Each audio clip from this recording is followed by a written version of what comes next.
Hi, welcome back to my channel life in Europe. ఈరోజు ఒక company చూపిద్దాం అనుకుంటున్నాను మీకు. అంటే ఇక్కడ ఇండియన్స్ కూడా వర్క్ చేస్తారు.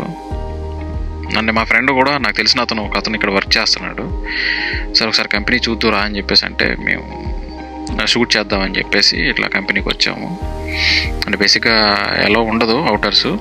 ఇది ఏంటంటే మేము సండే పూట వీడికి ఏదో స్పెషల్ వర్క్ ఉంటే మమ్మల్ని తీసుకుని వచ్చాడనమాట. ఇక కంపెనీ విషయానికి వస్తే కనుక ఇది ఒక కన్స్ట్రక్షన్ కంపెనీ. ఇది పెద్ద కంపెనీ ఏరియాలో కొంచెం. అంటే ఇది వీళ్ళు ఓన్లీ మ్యానుఫ్యాక్చరింగ్ యూనిట్, అంటే ఈ ప్రీ కాస్టింగ్ కానీ బ్యాచింగ్ ప్లాంట్ కానీ వీళ్ళు ఏ మెటీరియల్స్ వీళ్ళకి సైట్లో ఏ మెటీరియల్ కావాల్సి వచ్చినా వీళ్ళు ఓన్గానే ప్రిపేర్ చేసుకుంటారు. అది హార్డ్వేర్ అయినా కానివ్వండి, ఏదైనా సరే వీళ్ళకి ఓన్ ట్రాన్స్పోర్ట్ ఉంది. చాలా డిపార్ట్మెంట్స్ ఉన్నాయి వీళ్ళ దాంట్లో. కంపెనీ అయితే చాలా పెద్దది. ఇది వీళ్ళకి ఇక్కడ యూనిట్ మ్యానుఫ్యాక్చరింగ్ యూనిట్ సంబంధించి 84 acresలో వీళ్ళు ఎస్టాబ్లిష్ చేస్తున్నారు దీన్ని.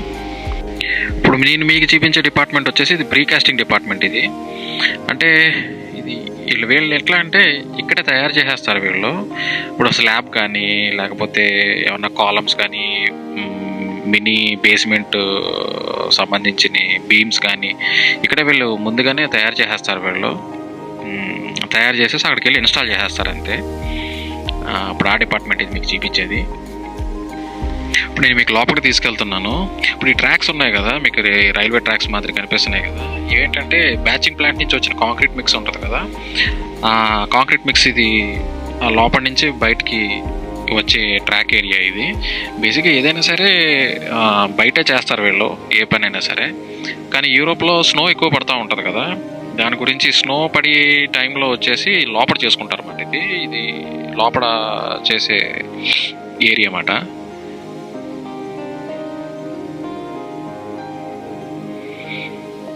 ఇంకా స్నో పడే టైం అంతా ఇట్లా లోపలే చేసి ఇంక లోపలే స్టోర్ చేస్తారు వాటిని.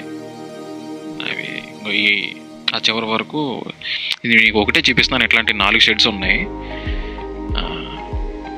ఇంకా స్టోర్ చేస్తారన్నమాట వాళ్ళు స్నో టైంలో. ఈ లోపల వచ్చేసి బ్యాచింగ్ ప్లాంట్ ఉంటుంది. ఇది మనకి ఆ ఫ్రంట్ ఎదురుగా కనిపించేది ఆ కాంక్రీట్ మిక్స్ని తీసుకొచ్చేది ఇదే. ఆ పైన ట్రయాంగిల్ షేప్లో కనిపిస్తుంది కదా, దాన్ని క్రైన్ లిఫ్ట్ చేసి అక్కడ ప్రీ కాస్టింగ్ బ్లాక్స్ ఉంటాయి, అందులో ఫిల్ చేస్తుంది అనమాట. ఇది ఇక్కడి నుంచే పైనుంచి మనకి కాంక్రీట్ పడుతుంది అందులోకి. బయట పక్క ఉంటుంది బ్యాచింగ్ ప్లాంట్. ఇట్లా అందులో ఫిల్ అయిన తర్వాత దాన్ని ఆపరేట్ చేస్తారు, అది బయటికి వెళ్తుంది అట్లా. ఇదే బ్యాచింగ్ ప్లాంట్. బేసిక్గా బ్యాచింగ్ ప్లాంట్లు ఇక్కడ 2 ఉంటాయి బ్యాచింగ్ ప్లాంట్లు ఇవి. ఇది ప్రీ కాస్టింగ్ సంబంధించిన బ్యాచింగ్ ప్లాంట్ ఇది, అండ్ ఇంకొకటి సైట్కి కాంక్రీట్ మిక్స్ తీసుకెళ్లే బ్యాచింగ్ ప్లాంట్ సెపరేట్గా ఉంటుంది. ఇది దానికి సెపరేట్, దీనికి సెపరేట్. ఇది ఓన్లీ దానికి సంబంధించి ప్రీ కాస్టింగ్ సంబంధించింది మాత్రమే.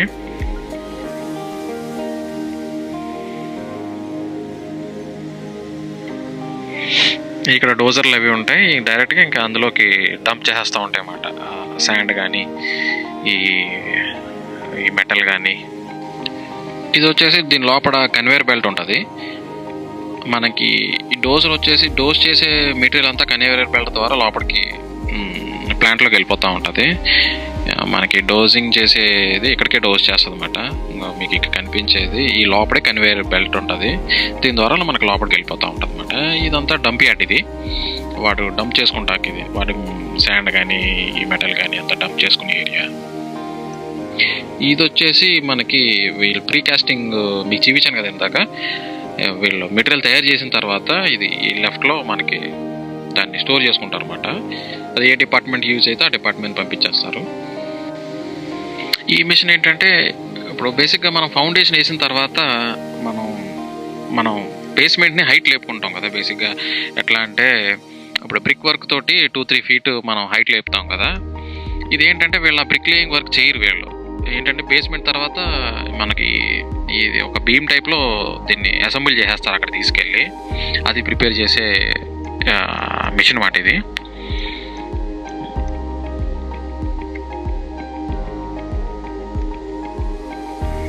చాలా స్పీడ్గా అయిపోతుంది ఇది ఈ వర్క్ అయితే కనుక. జస్ట్ ఆ డోజర్ తీసుకొచ్చి ఆ కాంక్రీట్ మిక్స్ ఇందులో పెడుతుంది. జస్ట్ ఒక 1 minute పడుతుంది అంతే అది ప్రిపేర్ అవడానికి. ఇది చాలా ఈజీ కూడా వీళ్ళకి వర్క్, ఎక్కువ లేబర్ వర్క్ అది ఉండదు అన్నమాట. ఇట్లా ప్రీకాస్టింగ్ దానికి అంటే మనకి సైట్లో ఎక్కువ లేబర్తో పని ఉండదు.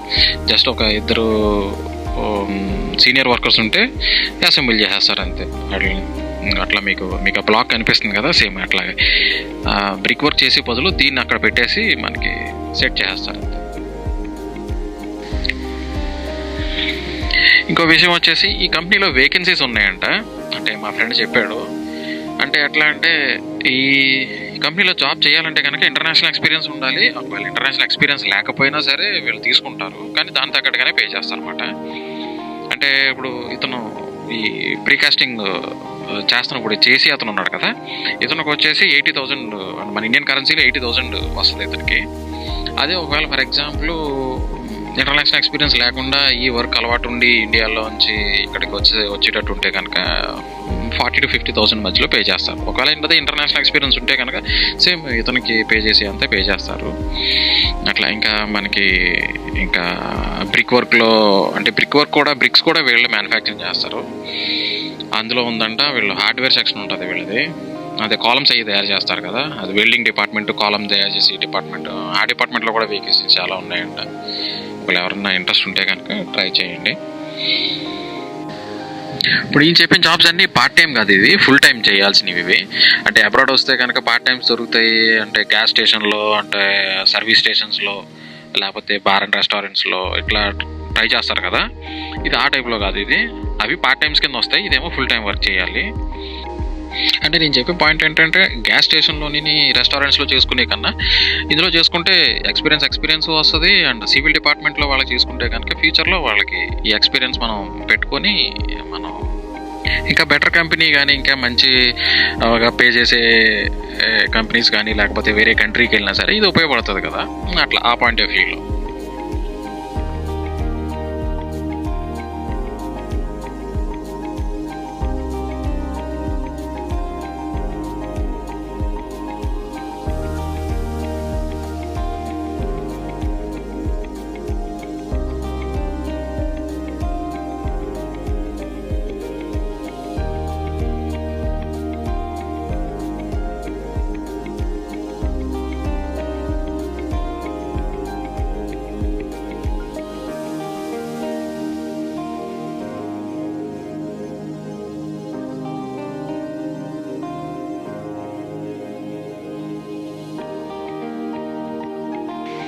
ఈ ప్లాంట్ వచ్చేసి మనకి శాండ్ ఫిల్టర్ చేస్తుంది. అదే మన జల్లిస్తాం కదా శాండ్ని, స్మూత్ శాండ్ కోసం, ఆ డిపార్ట్మెంట్ ఇది. ఇప్పుడు ఇది వేరే బ్యాచింగ్ ప్లాంట్ ఇది. అది మీకు చెప్పాను కదా, అదేమో ప్రీకాస్టింగ్ది, ఇదేమో సైడ్కి మనకి ఈ రెడీ మిక్స్ తీసుకెళ్లే బ్యాచింగ్ ప్లాంట్ అన్నమాట ఇది. దానికి దీనికి సంబంధం ఉండదు. ఇక్కడ ఏంటంటే ఆర్డర్ బట్టి, సైట్ నుంచి వచ్చిన ఆర్డర్ బట్టి వీళ్ళకి అక్కడ ఈ బ్యాచింగ్ ప్లాంట్లో ప్రిపేర్ చేసి మనకి ఈ రెడీమిక్స్ వెహికల్స్ ఉంటాయి కదా ట్రాన్స్పోర్ట్ చేసేటివి, అందులోంచి తీసుకుని వెళ్ళిపోతారు అనమాట. ఇది దానికి సంబంధించిన బ్యాచింగ్ ప్లాంట్ ఇది. వీళ్ళకి చెప్పాను కదా మీకు ట్రాన్స్పోర్ట్ డిపార్ట్మెంట్ కూడా ఉంది. ఏదైనా సరే ఇలా ఓనే, ఏదైనా సరే బయట రెంట్ కానీ ఏది ఇది చేయరంట.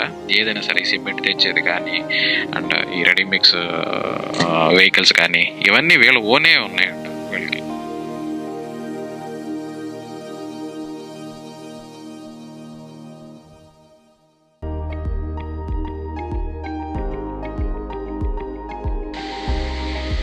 ఇదంతా వి డిపార్ట్మెంట్కి సంబంధించిన స్టాక్ యార్డ్ ఇది. అంటే ఇక్కడ నుంచి దీంట్లోకి ఫిల్ చేస్తారు అన్నమాట ఈ బ్యాచింగ్ ప్లాంట్కి సంబంధించింది. ఫ్రంట్ అంతా శాండ్ ఉంటుంది, ఈ బ్లాక్ అంతా ఏమో ఈ మెటల్ ఉంటుంది. వెహికల్స్ ఆ డోజర్ వచ్చేసి ఇంక మీకు ఈ పైన కనిపిస్తుంది కదా, అందులో ఒక డోజ్ చేస్తుంది అన్నమాట. అక్కడి నుంచి కన్వేయర్ బెల్ట్ ద్వారా ప్లాంట్కి వెళ్ళిపోతాం. ఇదంతా శాండ్ ఇది. నేను మా వాడిని అడిగాను ఇదంతా స్నో టైంలో ఎట్లా అని చెప్పేసి. అంటే ఇదంతా స్నో టైంలో ఇది శాండ్ కానీ మెటల్ కానీ ఇదన్నీ ఫ్రీజ్ అయిపోతాయండి ఇవి. దానికి సెపరేట్ మిషన్ ఉంటుందంట.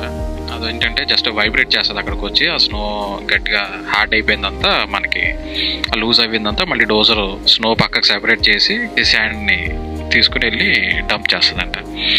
అదంతా కొంచెం టైం వేస్ట్ ప్రాసెస్ అనుకోండి, కానీ ఇంకా తప్పదు. ఇంకా దీంట్లోకి వచ్చేసి ఇప్పుడు మీకు చూపించాను కదా, ఇది వచ్చేసి ఇక్కడ డోజర్ తీసుకొచ్చి ఇందులోకి డంప్ చేస్తుంది. శాండ్కి శాండ్ అండ్ మెటల్కి మెటల్ అవేమో తీసుకెళ్ళి దీని కింద నుంచి మనకి కన్వేయర్ బెల్ట్ ద్వారా వెళ్ళిపోతుంది అన్నమాట ప్లాంట్కి.